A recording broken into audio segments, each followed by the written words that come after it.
Hello students, आज मैं आपको एरिया का इंट्रोडक्शन दूंगी। यहाँ पे देखिए आपने दो लीव्स बनी हुई हैं। ये फर्स्ट लीफ ए है और ये लीफ बी है। दोनों में से किसने ज़्यादा स्पेस कवर किया है वही हमारा एरिया होता है।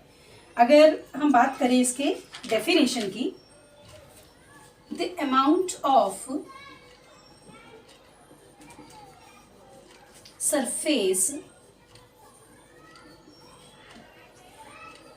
enclosed by a closed figure is called its area. Got it? I think आपको समझ में आ गया होगा कि ये जो हमारी enclosed figure है इसने कितना एरिया कवर करके रखा है, ये जो है वो हमारा एरिया कहलाएगा। ओके, अब एरिया जो होते हैं उसके बहुत सारे रेगुलर शेप्स होते हैं, उसको इंट्रोड्यूस कर देंगे।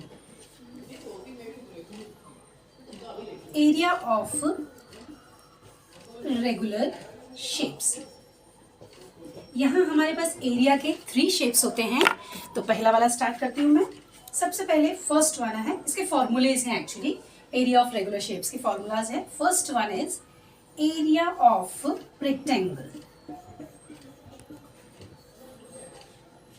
तो एरिया ऑफ रेक्टेंगल के लिए एक फिगर बनाती हूँ मैं। Let's suppose this is a rectangle, this is A side, this is B, this is C and this is D. Okay, area of rectangle क्या होता है बेटा? जितना भी हमारा ये जो एरिया है, the amount of surface enclosed by length and breadth, that is called area of rectangle. Okay, area of rectangle निकालने के लिए हम क्या करेंगे? Area of rectangle is equals to length into breadth. जब लेंथ और ब्रेथ फाइंड करेंगे तो हमें एरिया ऑफ रेक्टेंगल मिल जाएगा। ये हो गया मेरा फर्स्ट फॉर्मूला रेगुलर शेप्स का। सेकेंड फॉर्मूला इज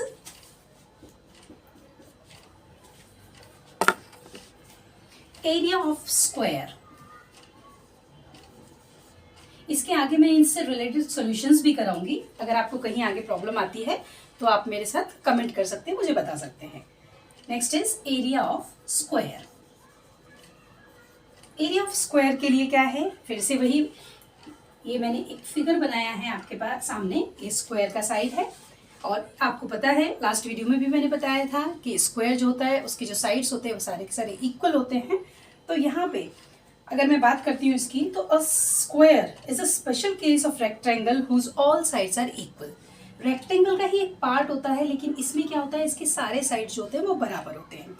अगर फॉर्मूले की बात करते हैं हम, तो यहाँ पे एरिया ऑफ स्क्वायर क्या हो जाएगा हमारा? Area of square is equals to side into side. Okay, side into, यहाँ पे हमारा लेंथ ब्रेथ क्या है बेटा? साइड है। Clear? Now the next one is area of a right angle triangle.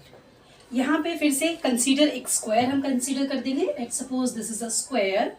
यहाँ पे इसको मैंने 2 हाफ्स में डिवाइड कर दिया है। जब मैं एक स्क्वायर को 2 हाफ्स में डिवाइड करूंगी तो देखिए आपको दिख रहा होगा, यहाँ एक ट्रायंगल बन गया, यहाँ एक ट्रायंगल बन गया। ओके, यहाँ पे एरिया स्क्वायर निकालेंगे। Area of square that is equals to, अभी बताया था, साइड इंटू साइड। ओके, अगर मैं एरिया ऑफ हाफ स्क्वायर निकालूं, आधे पार्ट का, अभी मैं पूरे स्क्वायर की बात कर रही हूँ, लेकिन अगर मैं आधे पार्ट की बात करती हूँ, लेट्स सपोज सिर्फ इसकी बात करते हैं अपन, तो ये क्या हो जाएगा? Area of half of the square. सिर्फ और सिर्फ आधे स्क्वायर की अगर हम बात करते हैं, अगर इसका एरिया निकालते हैं, तो ये हो जाएगा half into side into side. Okay, each half of a square, हर आधा जो है स्क्वायर का, is a right angle triangle.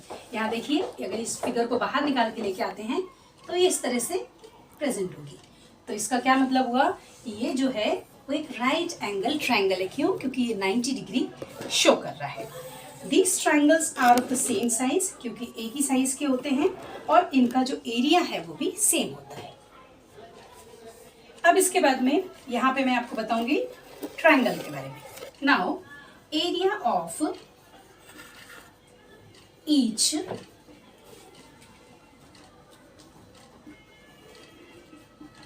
right angled triangle. अब हमें हर जो राइट एंगल ट्राइंगल है उसका एरिया निकालना है। तो ये क्या हो जाएगा, हमारा हो जाएगा half into area of square. Okay, I think आपको यहाँ पे कोई डाउट नहीं होगा, अगर हो तो प्लीज आस्क मी। नाउ अब मैं आपको यहाँ पे कंसीडर करते हैं एक रेक्टेंगल। ये मैंने स्क्वायर के बारे में बताया, इसी की तरह एक रेक्टेंगल का भी होगा। कंसीडर कर लेते हैं हम यहाँ पे एक रेक्टेंगल। ये मेरे पास एक रेक्टेंगल है, यहाँ मैंने स्क्वायर कंसीडर किया था, यहाँ पे एक रेक्टेंगल कंसीडर करूंगी।